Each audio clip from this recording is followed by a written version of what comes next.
Hi everyone, this is an unboxing of the Horipad Ultimate MFI or made for iOS controller.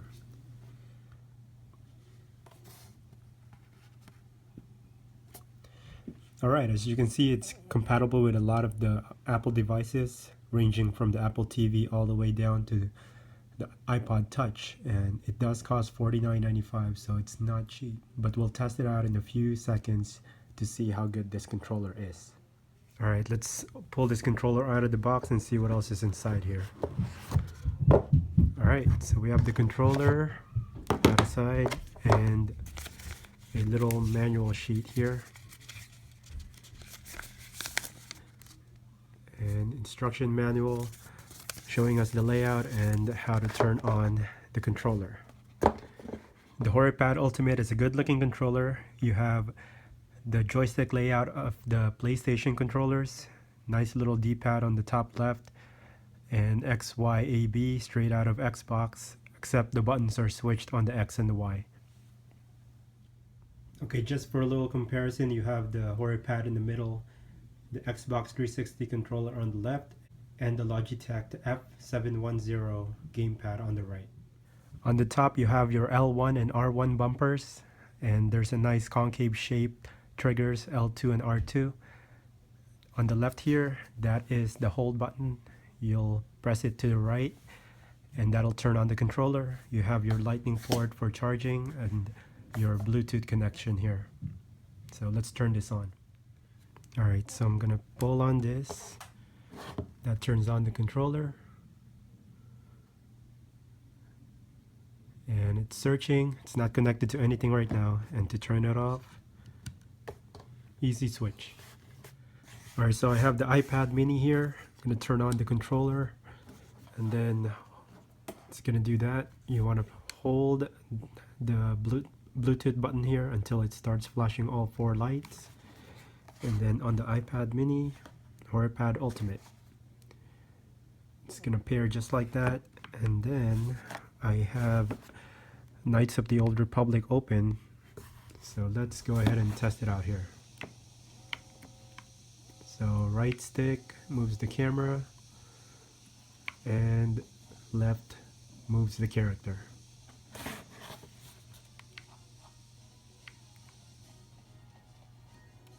Let me get a better view here. Alright, so let's go ahead and play here. As you can see, it responds really well. And let me just do some melees here.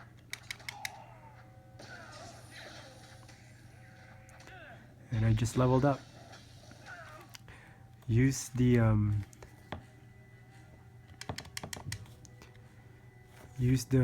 bumpers to switch targets, and then this is how you unpause.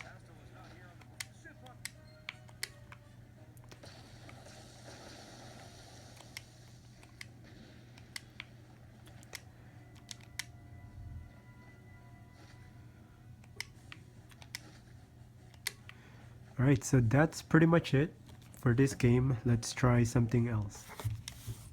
Alright, so I have Modern Combat 5 loaded, and let's see. Oh, that's an enemy. So the triggers on this have a bit of resistance, unlike the Xbox 360 trigger. But it's not as annoying as the Logitech one, which just goes down like that.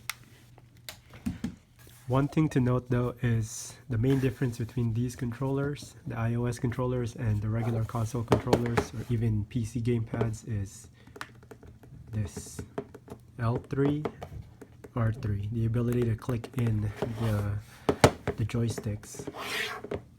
In console games, that allows you to sprint or do melee attacks.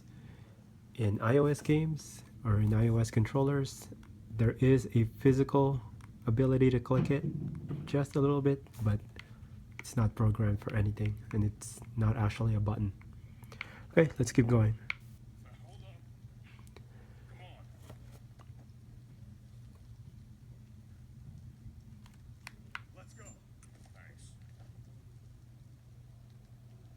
Okay, the iPad mini seems to run this game a little bit laggy.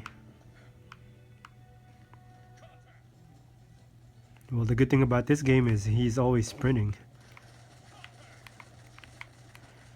And run and gun, spray bullets.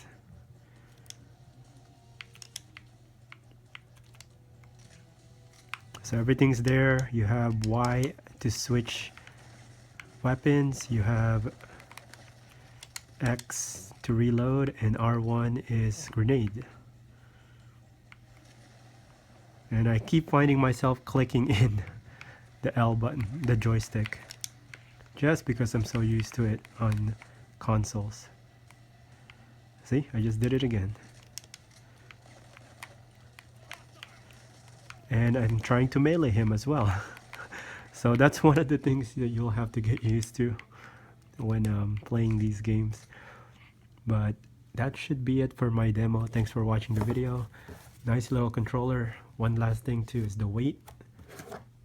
A little lighter than the 360 controller. About the weight of the PS4 controller, which I don't have right now. But it's a good weight. That's pretty much it.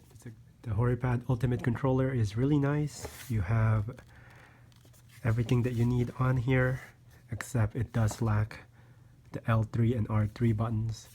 But for the most part, this is going to be playing games on your iPad or Apple TV, and most of those apps and games do not have that ability. Thanks for watching the video, and go get one. See ya.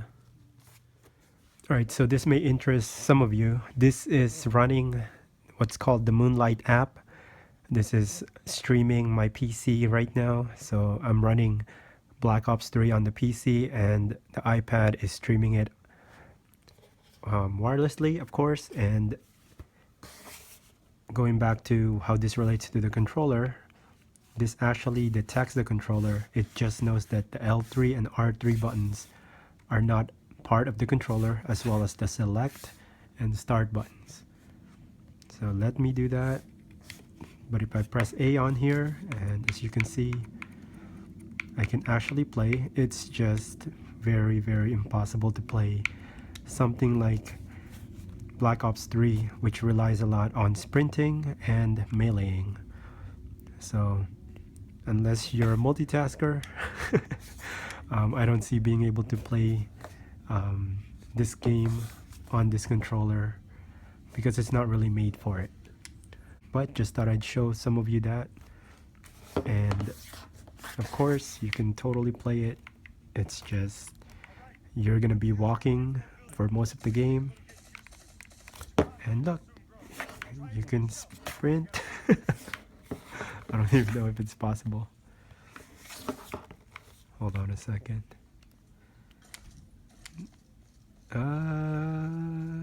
It's working. No, it's not. Okay, so yeah, so it's not playable. R3 melee works, but for the most part, stick to your console controller. And of course, you can have this wirelessly connected to your PC and play games like this using the Moonlight app. That's it for the video. Thanks for watching again. See ya.